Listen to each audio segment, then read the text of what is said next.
यहाँ सबसे पहले देखा जाए तो बेरोजगारी बहुत बड़ी समस्या है। ऐसे एक लोकसभा प्रत्याशी को चुनकर भेजना चाहिए जो यहाँ के जल जंगल जमीन और यहाँ के संसाधनों की रक्षा कर सके। लोगों की मंशा है, सोच है, विचार है, 400 पार सीधा दिख रहा है। हम भी बोल सकते हैं 400 पार, 1000 पार। इस जीएसटी की इतनी उलझन है कि हर कोई छोटे व्यापारी को कुछ भी समझ में नहीं आ रहा है। लोकसभा चुनाव को लेकर विधानसभा इलाके में भी लोकसभा प्रचार बढ़ने लगा है। दोनों पार्टी के प्रत्याशी अपने अपने जगह से जोर लगा रहे हैं। बीजापुर विधानसभा क्षेत्र की जनता से क्या यहाँ की जनता किस रूप में जाती है, किन मुद्दे को लेकर जाती है, किन मुद्दे को लेकर प्रत्याशी चुनना चाहती है, आइए जानते हैं बीजापुर के नगरवासियों से। देखिए, बस्तर की बात करें तो बस्तर में दादी लगभग 1 लाख वोटों से जीते रहे। हमारे बीजापुर से लगभग 15 से 20 हज़ार से लीड लेने का आज की स्थिति में उनका ये है।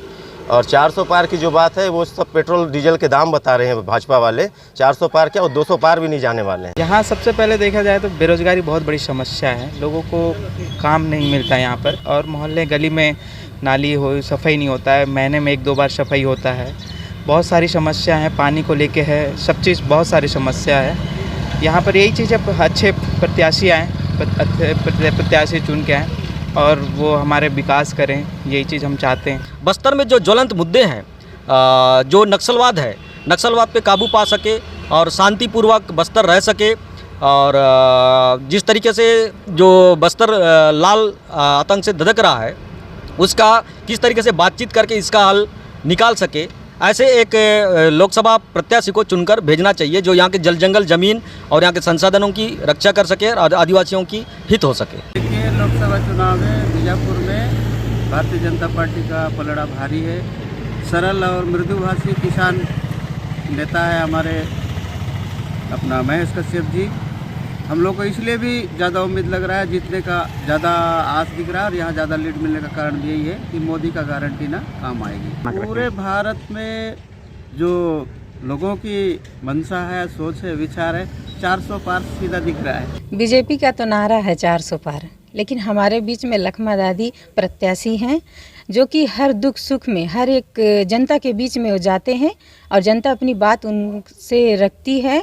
और हम भी बोल सकते हैं 400 पार, 1000 पार, लेकिन ऐसा कुछ नहीं है। बोलने से तो इंसान बहुत कुछ बोलता है। बीजेपी की सरकार बोल रही थी कि ये करेंगे वो करेंगे बोले थे, लेकिन कोई वादा उन्होंने पूरा नहीं किया। झूठ बोलने में बहुत माहिर है।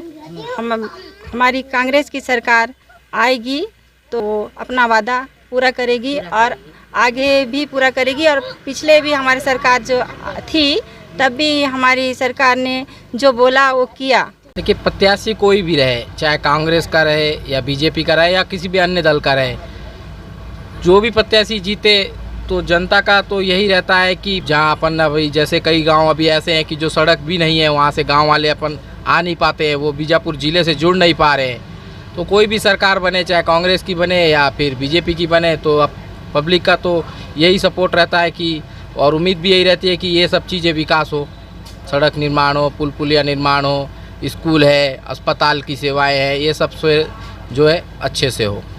व्यापारी दृष्टिकोण से यही बताना चाहूँगा कि आने वाली सरकार या वर्तमान सरकार जो भी हो, जैसे अभी जीएसटी है, जीएसटी में सबके लिए अलग अलग एक धारा है।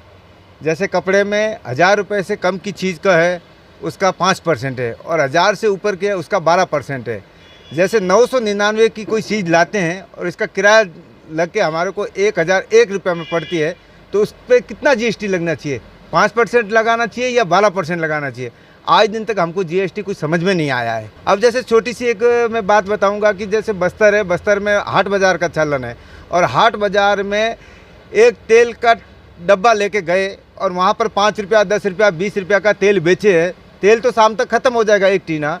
उस टीने को जैसे अपन लेके आए तो अपन किसके नाम से बिल काटेंगे? वहाँ कोई 5 रुपया का ले रहा है, कोई 10 रुपया का ले रहा है, कोई 50 रुपया का ले रहा है। तो ऐसे में क्या करना चाहिए? इस जीएसटी की इतनी उलझन है कि हर कोई छोटे व्यापारी को कुछ भी समझ में नहीं आ रहा है। विधानसभा चुनाव में जनता का रुझान देखने को मिला था भाजपा की ओर, और आज भी केंद्रीय नरेंद्र मोदी सरकार ने जन कल्याणकारी योजना, प्रधानमंत्री आवास की बात करें या फिर उज्ज्वला योजना की बात करें या नल जल योजना की बात करें, और साथ ही साथ छत्तीसगढ़ की जो भाजपा की सरकार है, मोदी गारंटी के रूप में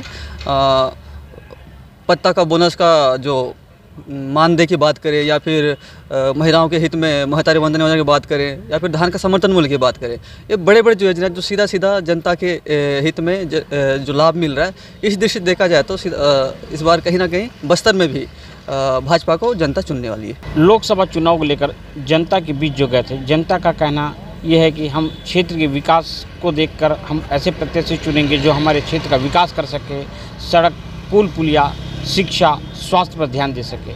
लेकिन ये कह पाना मुश्किल है कि किस पार्टी का जोर चल रहा है, भाजपा का चल रहा है या पल्ला कांग्रेस का भारी है, इस पर कुछ कह पाना मुश्किल है। संतोष तिवारी, IBC 24, बीजापुर।